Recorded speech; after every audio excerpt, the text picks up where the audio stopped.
read a book about mediation and get an idea of what it is that is needed to be done. But we wanted to make it much more practical, as we think that that's how we learn this skill, to kind of face different situations and learn different tools. So one of the ways we start with usually is kind of chopping down the skill of mediation into different pieces and then practicing each of these skills separately, not like a full mediation, but what is it that can be done when we need to interrupt someone and interrupt them with care, for example? What do we need to do to create understanding between the parties? How can we practice that skill? How can we get to the solution part and to do that together with the people that we mediate in between? So that is one thing.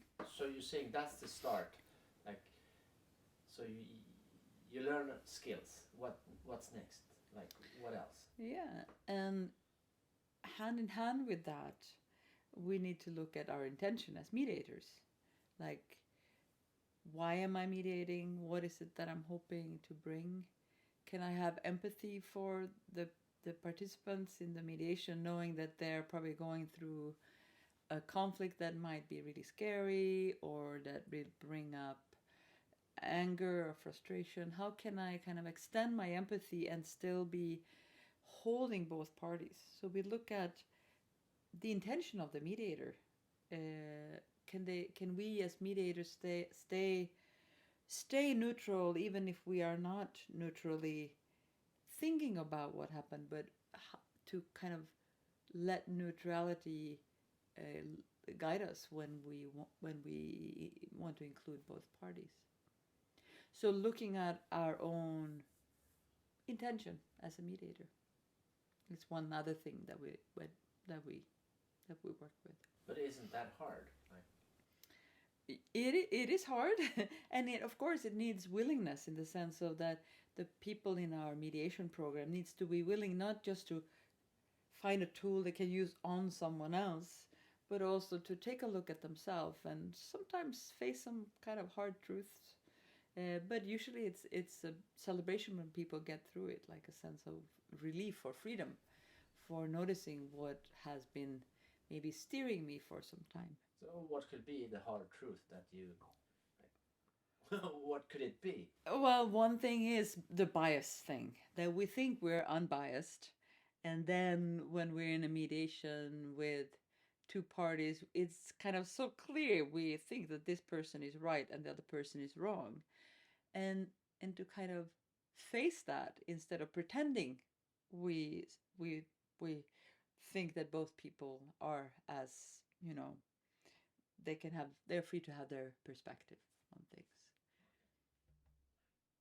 So is that it? Or is there No, nonviolent communication, that is the basis of our mediation, also has those beautiful key differentiations. And those key differentiations, for example, to make a differentiation between empathy with the process versus empathy with the content of a mediation, is super helpful. So we also put up situations where people need to look at those key differentiations and doing the mediation at the same time. So it's like a multi-level skill building at the same time. So that's another thing. The third thing is that we work with trust. Like, how do you actually build trust? What is it that you actually do, and how do you help in the mediation that trust is built in between you and the parties and in between the parties? so how you can create trust? Yeah, yeah. How I can feed the seeds of trust, and I cannot give it to them, but I can at least, nurture and water the plants, the seeds of trust, to have that hopefully grow. Okay, so now we have skills, now we have clarity from the key differentiations, and now we have trust. Is that it? No, we also will look at development. Development meaning that the parties that come to us, and it might be two people, it might be a group of people that we mediate in, they might be able to see the conflict that they have from different perspectives. Some just see it as, I'm going to get the most out of it myself, so I'm not going to be very helpful. And it's really good for the mediator to kind of know a little bit of the signs of that. And some people might be more open to, like, well, okay, if we're going to get through this conflict, we need to find a way to bring in more perspectives. So we worked with that, like, piece by piece as well. And then we work with one of my favorites. We work with shame. And we work with shame because when there's conflict, there's usually shame. And when people are sharing vulnerable things, like something they did that was causing the conflict, maybe they stole something, maybe they cheated on someone, maybe they borrowed money that they never returned, there is usually shame there. And if the mediator knows that there's shame, usually you can find more ways and other ways to deal with that. But isn't it good that make people feel shame so they learn not to make the same mistakes again? Yeah, we certainly don't want to take away the shame. I wouldn't want to shame anyone or blame them. But if there's shame, it's usually a sign that they're starting to realize that it's not only their needs that matter, but if they want a relationship, they want all needs to matter. Okay.